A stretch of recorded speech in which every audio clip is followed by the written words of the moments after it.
kabayan, yun magandang hapon po guys. Ayan yung saging naguwang. Pwede na siyang harvestin guys. Yan, tanggalin ko na yan sa puno niya. Then sakto din to sa guys, paparating na Pasko yan. Pwede natin to ilagay pang lihi. Para saktong sakto sa Pasko yan, hinog na. Kaya putulin ko muna yung puno niya guys.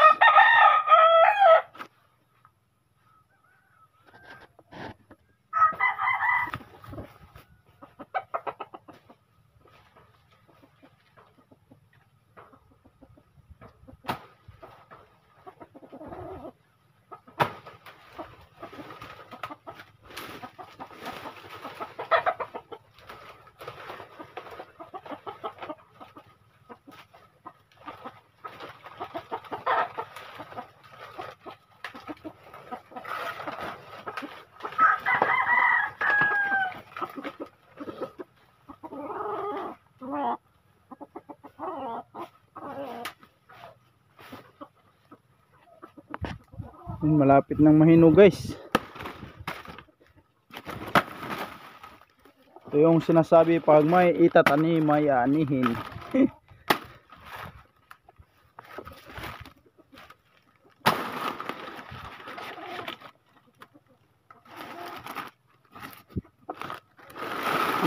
Guys,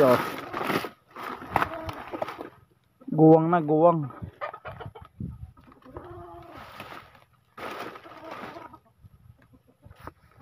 Malapit na talaga mahinog guys. Saktong sakto to sa darating na Pasko. Merry Christmas.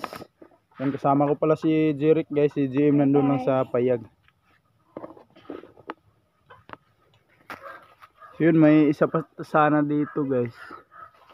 Yan, pwede na din sana ang harvestin. Yun, saka na lang siguro yan kasi di pa masyadong guwang. Kulang pa ng niya. Madami pa kasi yung dahon. Kaya yun, sa susunod na lang siguro to guys.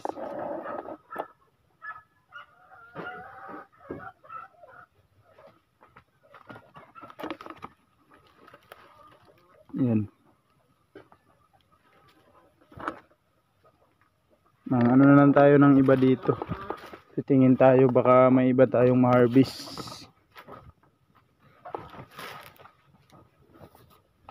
Yung ibang klaseng saging na naman yung ha-harvestin natin kung meron.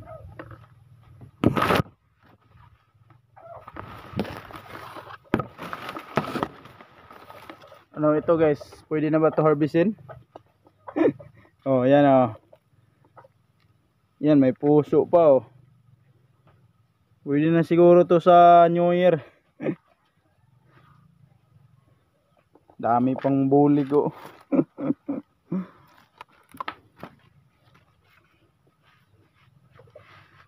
Kadaog ka ni dong itong harbison.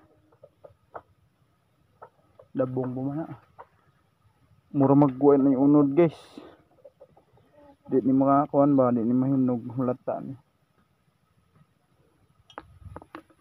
Yun, wala na talaga guys.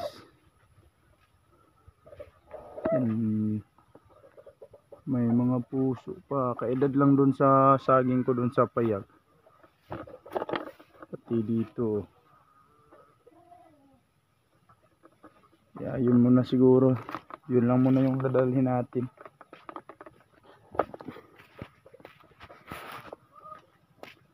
Sabit ko dun to guys. Hihintayin na lang nating mahinog. Yan, dadalhin ko muna to sa payag. Pilihan na Pilihan na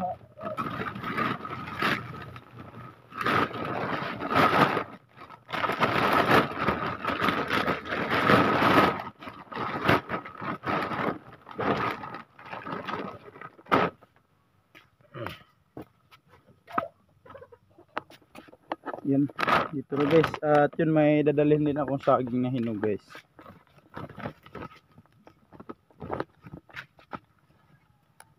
Yung isang last week din nag-harvest si Papa, yan na hinog na. At ito pala guys, dadalhin ko din to sa payag. Doon ko to itatanim para yun, dagdag design ba, ano, flower sa ano natin, payag. Kasi sayang kasi pag mamatay dito. Doon na natin yan palakihin. Yan, dyan ko yan kinuha sa puno ng Gemelena. Maghanap na ako doon kung saan ko siya ilagay. Yan, babalik na kami sa payag guys.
Daon na. Kamabot ko balon. Why? Yes.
Guys, dito ko nilagay yung bulaklak na dala ko galing sa bahay. Yan, hanggang dyan yung pinto ng gate. Hindi yan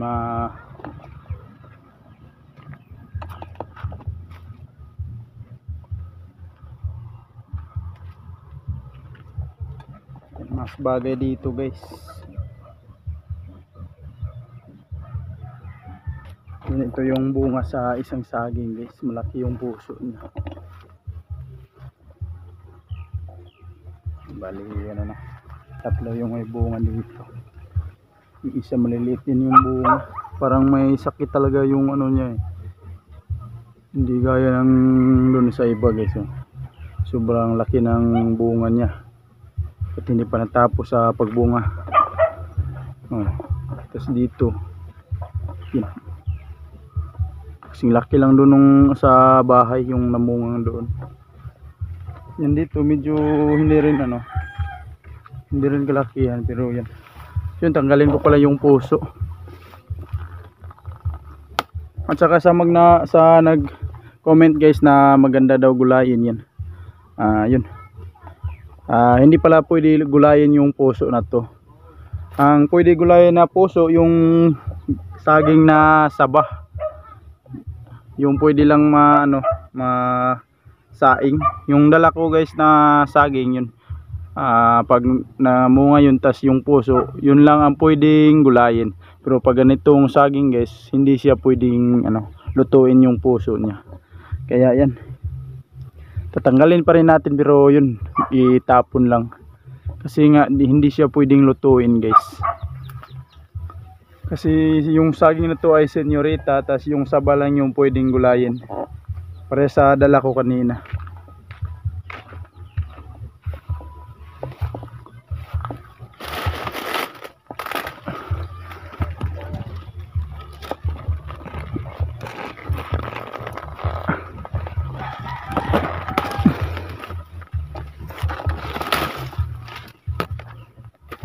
Yun, ito saka na to natin tanggalin yung puso pag tapos na siyang mamunga. Yan, hindi pa nakalabas lahat. Yun si mama guys, nagsampay sa mga nilabhan niya.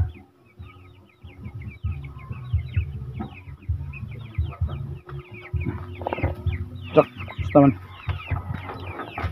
Basta man?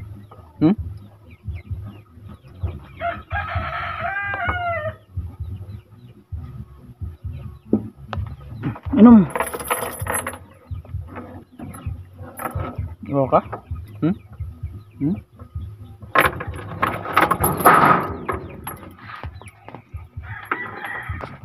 Dakat, musta mabog dakat ha? Aw. Darna. Hindi. Dito pala si Kat din guys. Talagang nakasunod sila palagi. So yun guys, yung tanim kong dito, kinain talaga ng mga manok yung mais. Yan, wala nang mga dahon. Ayan, pati yung mga okra guys, kinain talaga ng manok. Yun na. Hindi talaga tayo dito ng mais o di kaya mga seedlings pag walang pag hindi nakakural.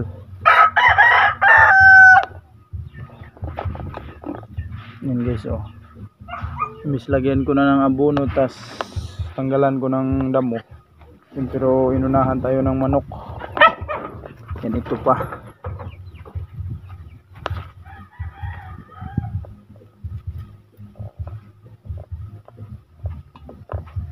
Yung mga okra talaga yung inuna nila. Yung manok na broiler, 11 days na sila ngayon guys.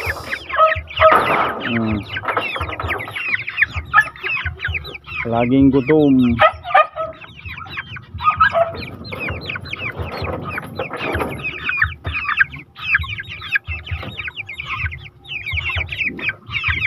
Gusto nilang hindi maubusan ng pagkain. Tara.